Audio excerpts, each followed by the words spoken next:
Bon, on fait quoi? Bonjour à tous et bienvenue dans cette nouvelle vidéo. Aujourd'hui, on est samedi 4 janvier et c'est donc la 4e vidéo de ce grand défi des 1 vidéo par jour pendant 366 jours. Et aujourd'hui, on est samedi et le samedi c'est quoi? C'est nostalgique. Bon, nostalgique c'est quoi? C'est très simple. On va prendre un événement ou une invention qui a été faite il y a des dizaines d'années, mais qui pour nous, la plupart d'entre nous, on a vécu avec. On n'a jamais vu ce qui s'était passé avant. Et c'est exactement ce qu'on va voir dans cette émission. Et aujourd'hui, on va parler de quoi? Aujourd'hui, on va parler de quelque chose dont la plupart d'entre nous, on y a vécu dedans. Ça veut dire qu'on n'a pas connu ce que c'était avant. Et cette chose, c'est quoi? C'est Internet et le web. Et c'est parti, on va voir l'histoire d'Internet et du web. C'est parti.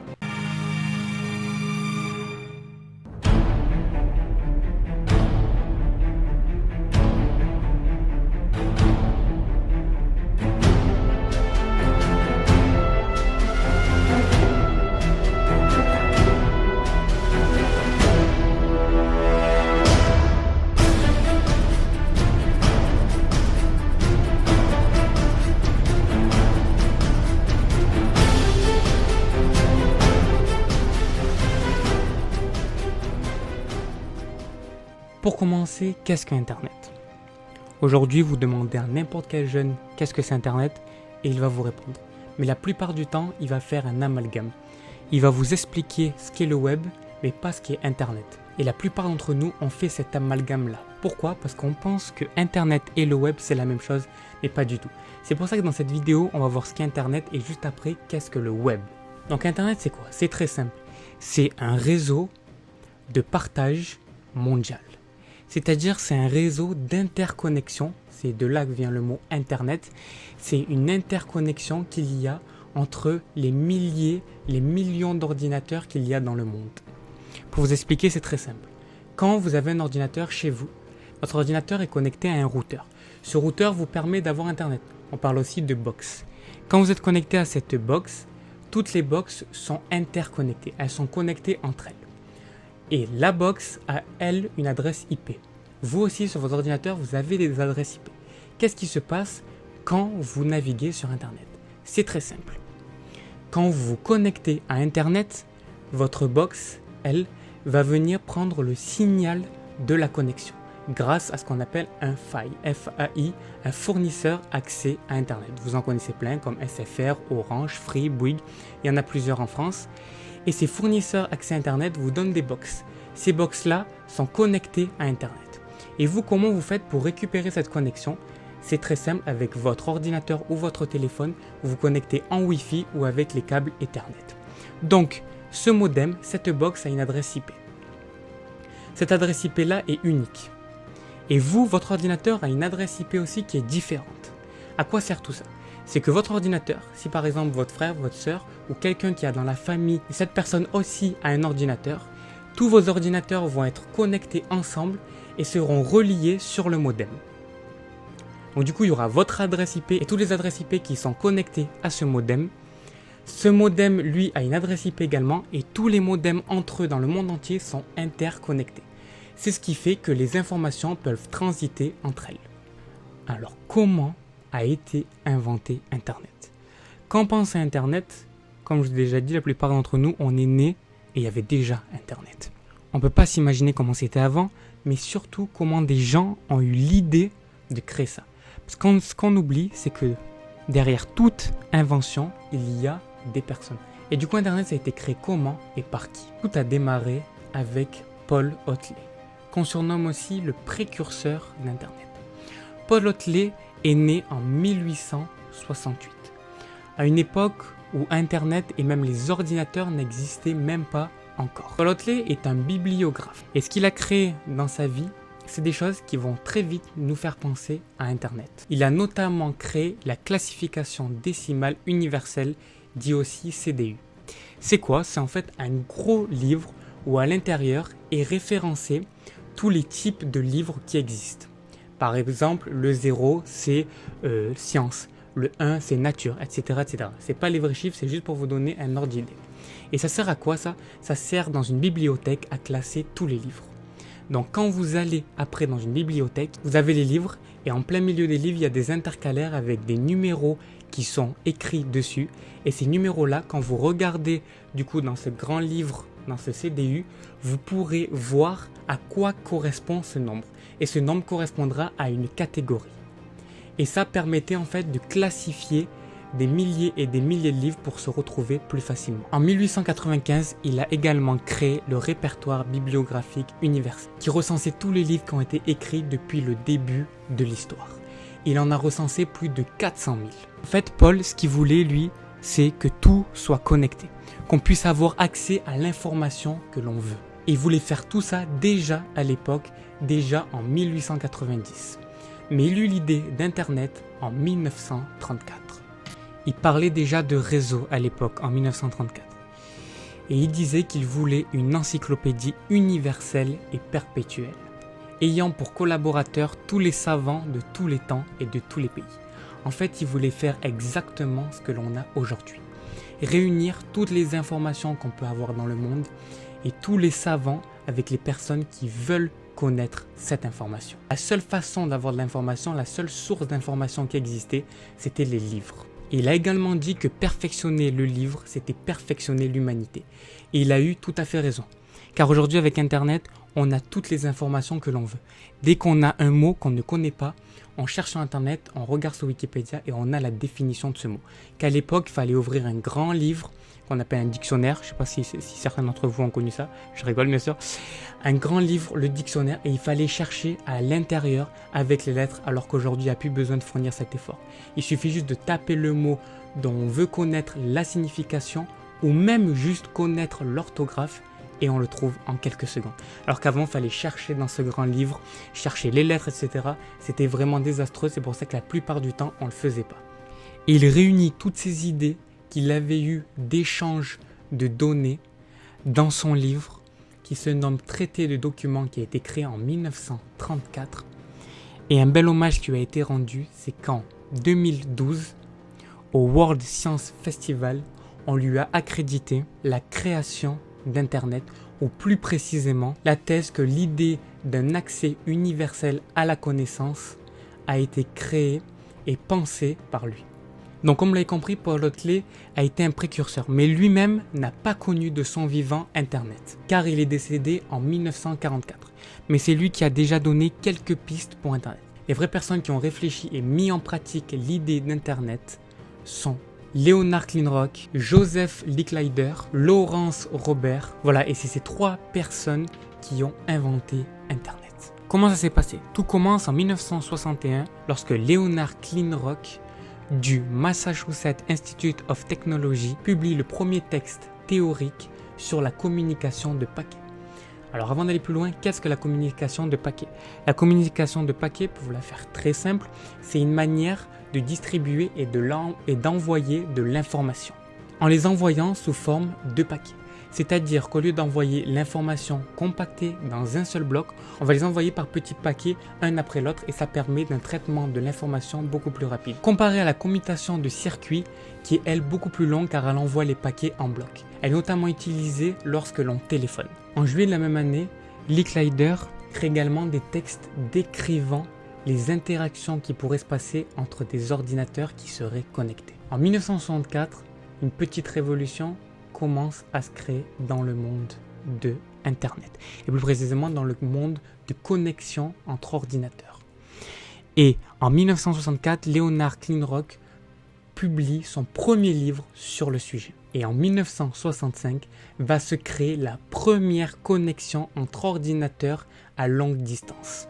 Il y avait Lawrence Robert et Thomas Merrill qui se trouvaient un au Massachusetts et l'autre en Californie.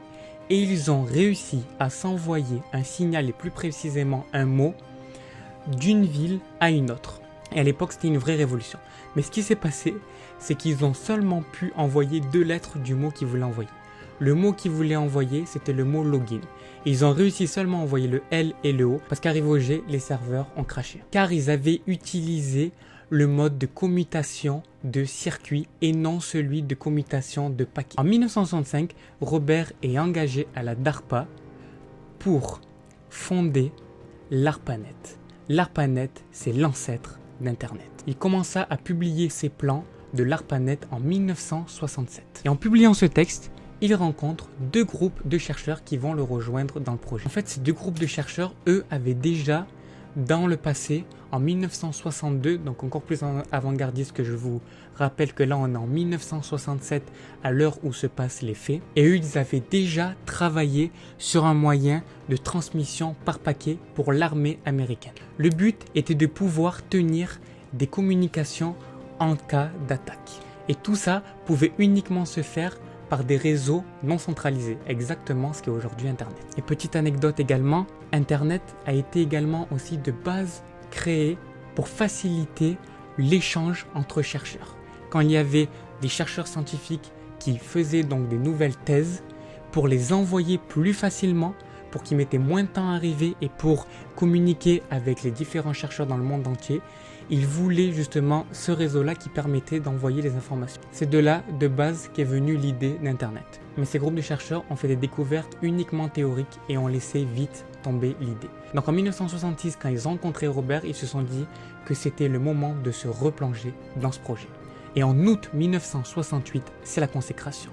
ARPANET se lance sur le web grâce à la DARPA qui accepte de financer le projet. En 1969, le tout premier nœud de réseau vit le jour à l'UCLA et le deuxième fut installé à l'école prestigieuse des États-Unis, Stanford. Et puis par la suite, deux autres nœuds furent installés à l'université de Santa Barbara et une autre dans une université de l'Utah. Donc fin 1969, ARPANET comptait donc 4 nœuds. Seulement 4 nœuds de réseau. Vous imaginez qu'aujourd'hui, on en a des milliards à travers le monde et à l'époque, il y en avait 4 et en 1969. C'est pour dire comme ça passe vite et en 50 ans, Internet a complètement bouleversé le monde. En 1972, 3 ans après, quelques vingtaines de réseaux étaient installés à travers le monde et pas seulement aux États-Unis. Un homme, Ray Tomlinson, mis au point le premier service de courriel électronique. C'est notamment cet homme qui a créé l'email ou l'arrobase. Et c'est également dans la même année que fut présenté le projet de l'ARPANET au grand public. Le tout premier protocole qui fut inventé en 1972 pour pouvoir transmettre des informations est le protocole NCP. Mais il fut très rapidement abandonné, mais n'était pas du tout adapté à ce que voulait faire l'ARPANET. Et du coup, un autre protocole fut adopté, c'est celui qu'on a aujourd'hui, qu'on appelle le TCP/IP, mais à l'époque, c'était seulement le protocole TCP. Alors, pour faire très rapidement, qu'est-ce que les protocoles TCP/IP? C'est les protocoles qui vous permettent aujourd'hui d'envoyer les informations et de vous identifier. C'est ce que je vous disais tout à l'heure par rapport aux IP qu'il y a sur les routeurs ou sur vos ordinateurs. Pour vous envoyer l'information, il faut qu'on vous identifie. Et à la fin des années 1980, la NSF, National Science Foundation, met en place 5 centres informatiques super puissants pour commencer à utiliser l'ARPANET et envoyer des informations. N'importe quel utilisateur qui habitait aux États-Unis pouvait se connecter à ces centres-là et commencer à envoyer des informations. Mais à l'époque, la seule information qu'on pouvait envoyer, c'était le courrier électronique. Et c'est de là qu'arrive le web. Et donc en 1989, début des années 1990, le web fut créé sous le nom de World Wide Web. C'est de là que vient le signe www. Il fut inventé par Tim Berners-Lee, travaillait dans la CERN en tant qu'informaticien. La CERN, c'est une organisation européenne pour la recherche nucléaire et qui permet aussi de faire des recherches sur les guerres. Il décide donc de créer un système d'hypertexte qui permettrait d'envoyer des informations à ses collègues à l'intérieur donc du CERN. De base, c'était que pour l'envoyer entre eux. Et donc, on en revient encore aux fondations de base d'Internet qui étaient faites pour envoyer des recherches scientifiques. Et bien là, c'était la même chose pour communiquer à l'intérieur même d'une entreprise.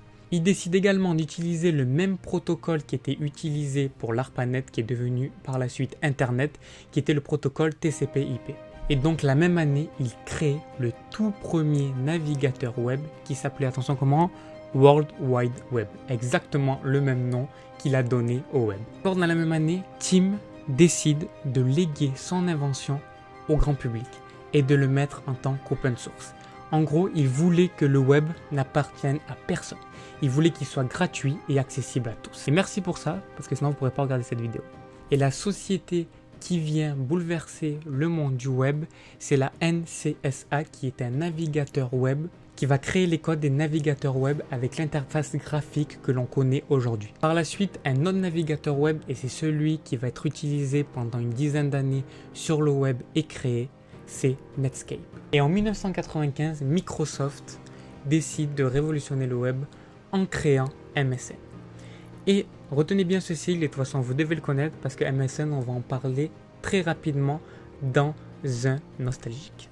Et dans la même année, en 1995, Microsoft décide vraiment de mener la guerre au web et décide de créer son moteur de recherche Internet Explorer et commence à se faire un petit peu la guerre avec Netscape. Et donc voilà, c'est l'histoire d'Internet et du web.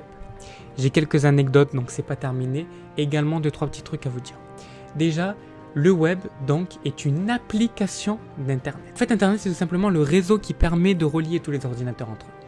Mais ce qui nous permet de voir les informations, ce sont les applications. Ces applications-là, il y en a plusieurs, mais aujourd'hui on en utilise principalement 3, qui est donc le web, la messagerie instantanée, comme était MSN ou Messenger aujourd'hui, et également le courrier électronique qu'on appelle email. C'était les 3 applications qui avaient de base et qui composaient Internet. Aujourd'hui, maintenant, toutes ces applications-là sont réunies dans une seule, ils sont réunies dans le web. Parce qu'aujourd'hui, la messagerie instantanée est directement sur le web. Dès qu'on va sur le web et qu'on va par exemple sur Messenger, on peut déjà utiliser le service de messagerie instantanée. Exactement la même chose pour les courriers électroniques. Pour les mails, maintenant on a les boîtes mail directement accessibles sur le web. Et vous voulez connaître le tout premier site web qui a été créé? C'est tout simple. C'est Tim qui l'a créé forcément pour tester ce qu'il venait de créer. Et ce site s'appelle info.cern.ch. Et d'ailleurs, il existe encore. Donc vous pouvez aller voir dans la description, je vous ai mis un petit lien si vous voulez voir à quoi ressemblait le tout premier site. Et si vous avez suivi la vidéo d'hier, il ressemble à peu près à ce site-là parce qu'il n'y avait aucun design. C'était seulement de l'HTML. Donc ça veut dire que c'était seulement du code de balisage qui permettait de faire la structure uniquement du site et aucun style. Et aussi, je voulais vous faire remarquer un truc, c'est que quand vous allez sur le web, sur votre adresse qu'on appelle l'URL, vous voyez il y a plusieurs composantes et je voulais juste vous expliquer très rapidement ce que c'est. Le tout début c'est le HTTP. HTTP ou le HTTPS si votre site, si le site que vous visitez est sécurisé par un SSL, c'est le HTTPS qui en fait sécurise l'envoi de données et à chaque fois que vous allez récupérer les données, elles seront cryptées. Dès que vous allez envoyer vous-même des données, par exemple un mot de passe, des numéros de carte bancaire où vous allez vous connecter, tous ces numéros-là seront chiffrés grâce au protocole HTTPS. Et le protocole HTTP c'est le même mais non sécurisé et ces protocoles-là servent en fait à envoyer l'information sur le web. Juste après, quand vous marquez HTTP, vous avez 2 points / et juste après vous avez le www pour dire World Wide Web, tout simplement. Au moins vous savez pourquoi sur votre URL il est marqué HTTP et 3W. Aujourd'hui il y a plus d'1 milliard de sites qui ont été publiés sur le web. Et aussi si vous voulez retrouver toutes les informations par rapport au web, vous pouvez vous référencer au W3C. W3C c'est une grande bibliothèque. Quand par exemple vous êtes développeur du W3C, vous l'utilisez tout le temps. Car elle vous permet de savoir si les navigateurs web peuvent supporter votre programme et la technologie que vous allez utiliser. Avant de terminer, je vais vous donner les 2 anecdotes sur Internet. La première c'est que Internet aurait dû être français. Et la deuxième concerne les spams. Parce qu'en 1972, en même temps que la sortie d'ARPANET, il y a un Français, Louis Pouzin, qui a créé le projet de Cyclade. C'était exactement ce que devait être Internet, mais finalement ce projet a été abandonné en 1978. Et la deuxième anecdote concernant le spam, c'est que le tout premier spam qui a été envoyé était une publicité pour un détergent. Ouais, je sais, c'est pas très sexy, mais c'est l'histoire. Merci à tous d'avoir regardé cette première vidéo du samedi et de cette première vidéo de Nostalgique. J'espère que ce concept vous plaît. Et puis aussi, dites-moi dans les commentaires de quel futur sujet vous voulez que je parle pour les samedis qui vont arriver. Mettez des pouces bleus si la vidéo vous a plu. Et nous, on se dit à demain pour Naturel. Ciao!